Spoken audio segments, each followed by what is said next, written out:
Hey everybody, happy Tuesday afternoon. How's it going?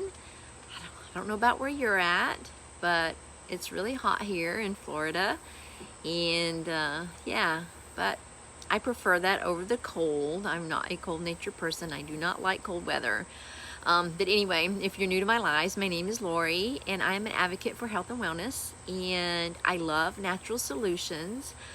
I love sharing messages of hope, healing, and restoration. I like to be an encourager. So if that's what you're looking for in my channel, that's what you're going to find.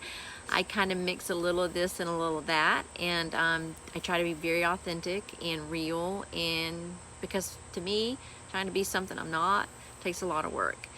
And so sometimes you'll see me on here with all my hair and makeup done and jewelry and all that kind of stuff, and other days you might see me like just finishing a workout, making a post-workout shake like I did this morning.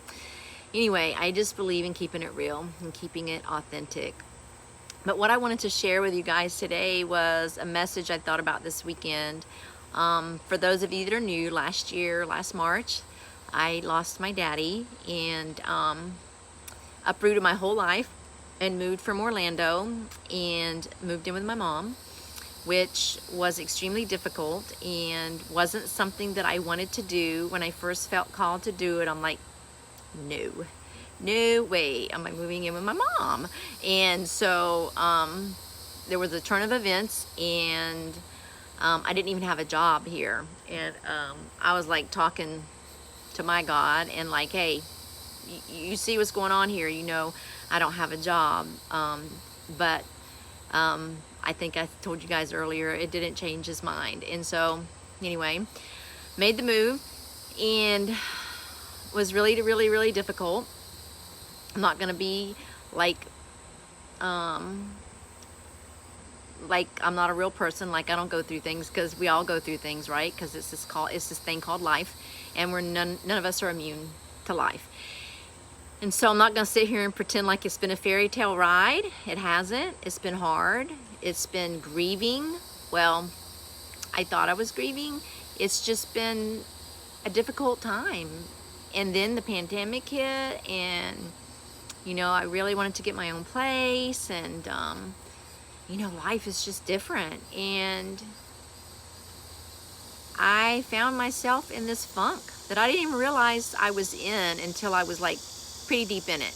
And so I knew that I needed to do something. I knew that I needed to make some changes. And I thought, okay, I'll ask Mom. Okay, Mom, I'm going to stay here for a little while.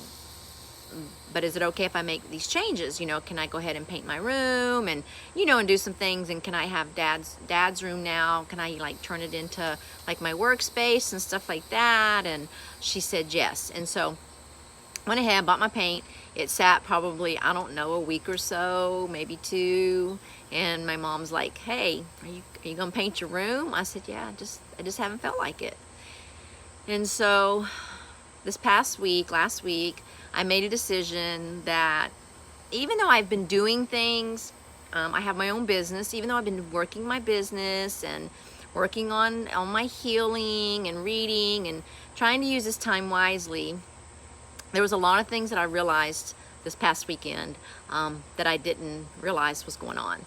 And so I decided, you know, I got to make some changes. I got to get off my fanny, off my hiney, and I need to get going with some things. And so I knew I needed to do some cleaning out and decluttering, and because I moved in here and just kind of crammed stuff everywhere and just really have never like organized it or went through it or anything like that. And so Saturday I started painting.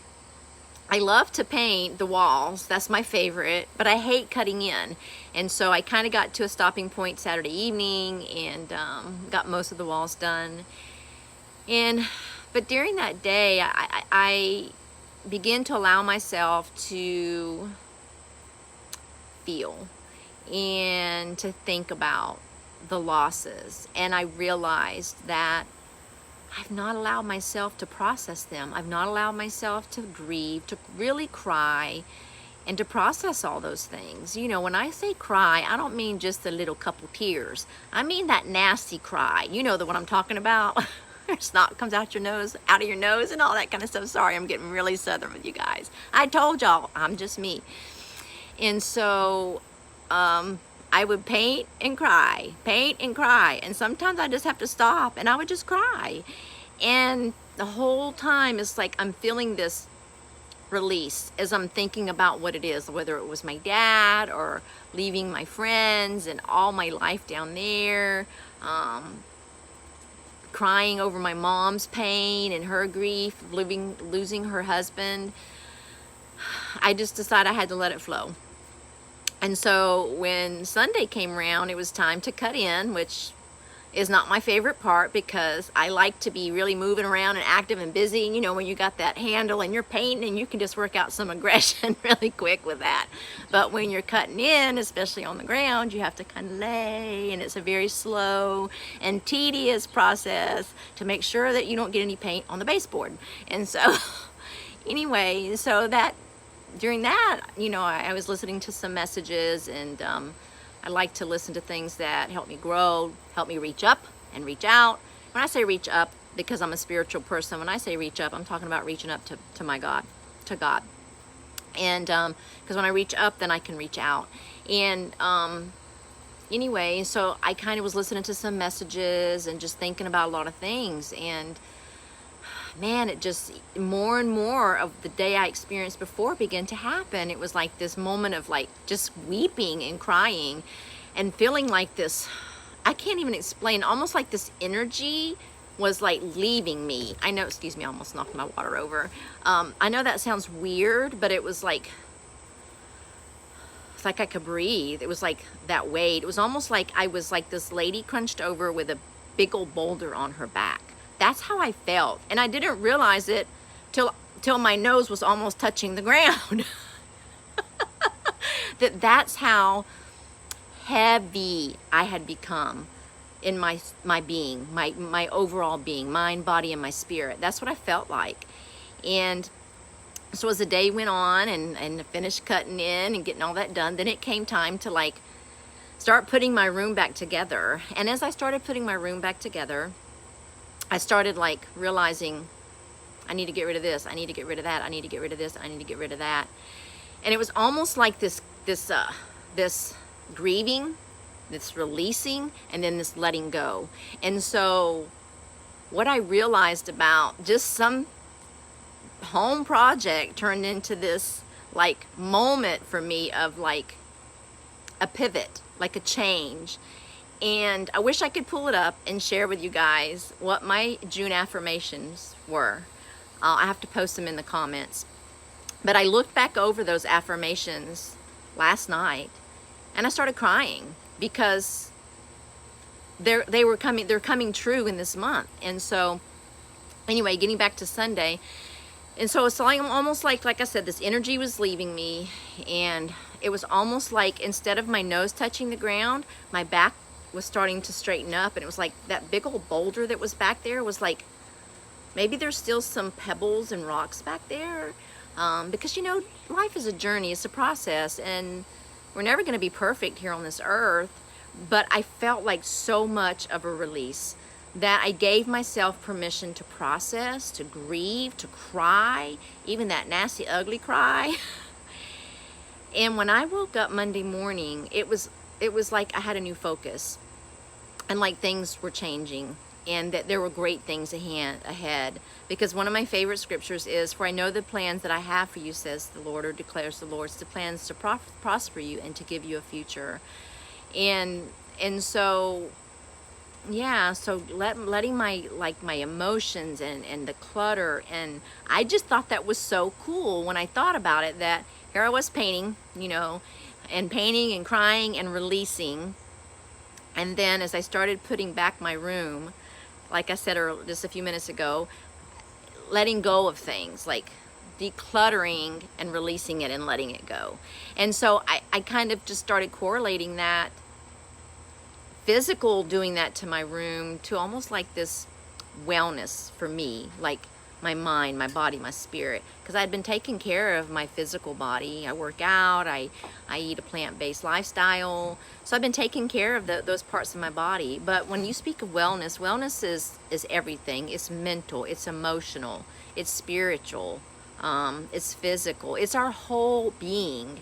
And so I was kind of like a car with a flat tire, in that I was taking care of like one area of those, but the rest of them I kind of were like not really taking great care of, and so it wasn't a very smooth ride, and it got really super bumpy. And so I just want to encourage you that no matter where you're at, what you're facing, and what your struggle is, that it's important to recognize those things. It's important to allow yourself to feel that pain, that discouragement, that heartache, that anger, you know, to feel those things, to give yourself permission, and then to give if you've experienced loss or trauma, give yourself permission to cry. No matter what you're in the middle of, to cry, because I think that that's important. God gave us tears for a reason. Sometimes tears are tears of joy, and other times they're from hurt or pain, and it's important to allow ourselves and give ourselves permission to feel those things. It's also important to give yourself permission to be happy, and that when you start to go through that process of allowing yourself to feel, and then to grieve, and then to let it go and release it. That doesn't mean that you won't ever think about it again, but you know, it becomes part of your story. And I really feel like we're all here for a purpose, and that when we go through things and we get to the other side of what I call freedom, it is then that our stories can be used to help other people. Because, you know, we were made for relationship, we were made to be connected, and so it's in going through those things and allowing ourselves and giving ourselves permission to heal, to grieve, to heal, to feel. It's that when we do that, then we get on that other side. We get to the other side of freedom, and it's when we walk in freedom that we can share that with other people. We can give them that message of hope and healing and restoration, and they don't have to stay stuck where they're at. And so anyway, that was kind of my heart. There's so much more that I could say and that I would love to say, but my heart is just for people. And there's a lot of people who are broken, who are hurting, and they just feel like they're all alone. And I just want you to know that you're not alone. It's hard to reach out for help. It's really hard. But I encourage you to do that. I encourage you to find someplace safe, or somebody safe that you can talk to and that you can share your struggles. We're not perfect. We weren't created to be perfect. We're broken, and we need each other. Anyway, it's really getting warm, and I survived without putting my sunglasses on. And yeah, so I hope you have a great evening, and I'll talk to you guys soon.